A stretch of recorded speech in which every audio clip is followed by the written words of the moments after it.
Assalamualaikum saudara Lud. Lagi biasa bak urus Senin tayang akan tabahas video-video populer bak kanal YouTube Serambi On TV. Jadi na padu-padu boh video yang rame di kolon bak Instagram, Facebook dan YouTube serambinews.com selama seminggu likut. Tanyo biasa ji tip urus Senin akan tabahas mengenai video-video populer dalam bahasa Aceh. Video-video yang lo dikalon le masyarakat. Untuk nutupi informasi baik yang na dalam nanggro, nasional maupun internasional, drone bisa langsung mengunjungi YouTube Serambi On TV dan follow Instagram, Facebook dan TikTok serambinews.com. Yang kepun mengenai nyanyian Bungong Jempa sambut tim bola Aceh ke final di PON Papua. Wate segolom talungan Papua untuk tamang babak final, Aceh berhasil petalu Jatim dengan skor 1-2 bak uro Selasa, 12 Oktober 2020.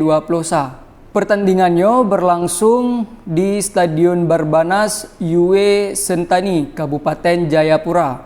2 gol kemenangan Acehnya dicetak oleh Akhirul Wahdan di menit 20 dengan Muzakir di menit 26. Namun babak final Aceh talu ngan Papua dengan skor 0-2 sehingga Aceh hanya bisa mengutungi medali perak.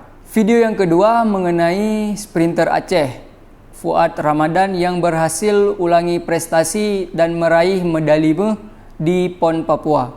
Fuad Ramadan berhasil mengutungi medali di nomor pertometer cabang lari di PON Papua 2020.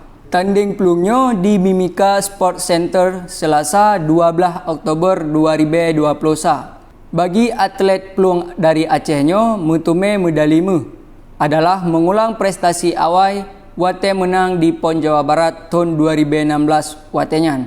Ketua Umum Pemprov Pasi Aceh, Dr. Andes Haji Bakhtiar Hasan MPD yang langsung juk bonus Bak Fuad. Bonusnya yakni peng dengan jumlah 55 juta. Bagi saudara lun yang ingin nonton versi lengkap jut klik link di bawah bak deskripsi yang kamu cantumkan.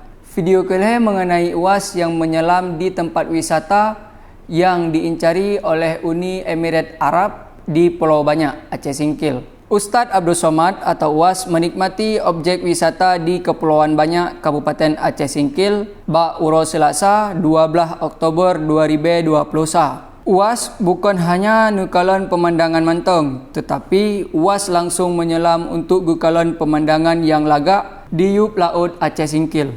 Dalam perjalanan jak Pulau Banyak, UAS didampingi Fadil Rahmi, yakni Senator DPD RI asal Aceh, ngon Bupati Aceh Singkil Dul Mursyid. Sama cik saudara lun untuk nonton tayangan lengkap klik link yang kamu sediakan di deskripsi.